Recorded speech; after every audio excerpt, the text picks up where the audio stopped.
Hello, first grade readers. I am so proud of the wonderful book recommendations that every first grader was able to create. I've loved watching them, and your teachers have loved as well. And I hope that all my first grade friends get a chance to go in there and check out some of the great recommendations of books that you have recommended to each other. I think you'll really enjoy them. And today we start a brand new unit.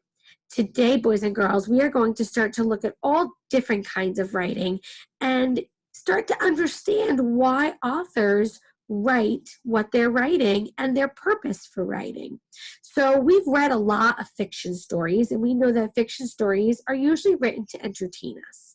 And we've read nonfiction stories, and we know that these stories were written to teach us something.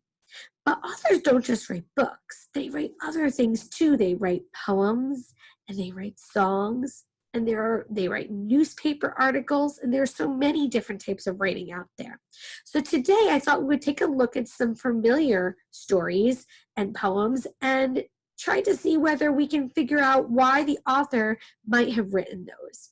So let's start with one of my favorites this year, Lions. I know we all read this, and every time I look at it, it makes me think of our friend Rashid.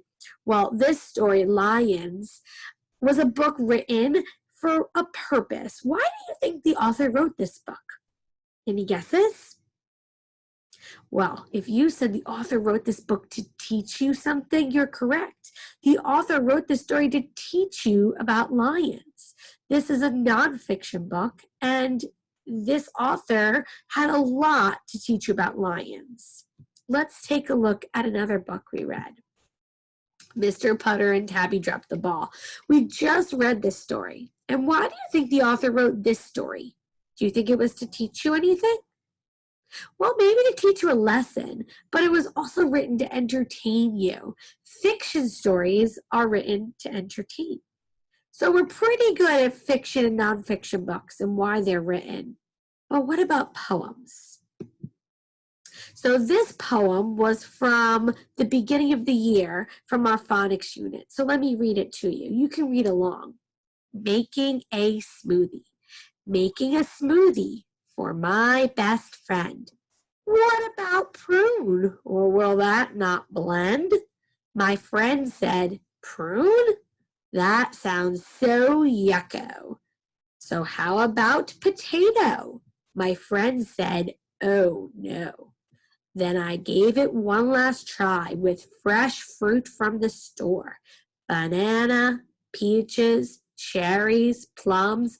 My friend smiled and asked for more. So why do you think the author wrote this? And what is it? Is it a book? No, it's a poem, right? The author wrote this poem for a purpose. And if I had to guess, I would guess it's a little bit to entertain, but could it also teach you a little bit about what goes into a smoothie? Sure thing, right? So it's a little bit of both, right? A little bit to entertain and a little bit to maybe teach you something. Let's check out our next piece of writing here. What do you think this is? Is this a book? Poem? Yeah, it's probably a poem. Let's give it a read. It's called The Soup That Bites. Tide pool soup is really good, a most delicious snack. But careful when you take a bite. The soup might bite you back. Crabs will pinch and urchins poke. It's rough out there, no joke. And if I look at this picture, I can see what looks like a little seagull of some kind or a bird looking down into what I'm guessing is a tide pool. And it seems like it's kind of warning you. Why do you think the author wrote this? Well, if I had to guess, I think the author is trying to teach us a little bit about tide pools, right?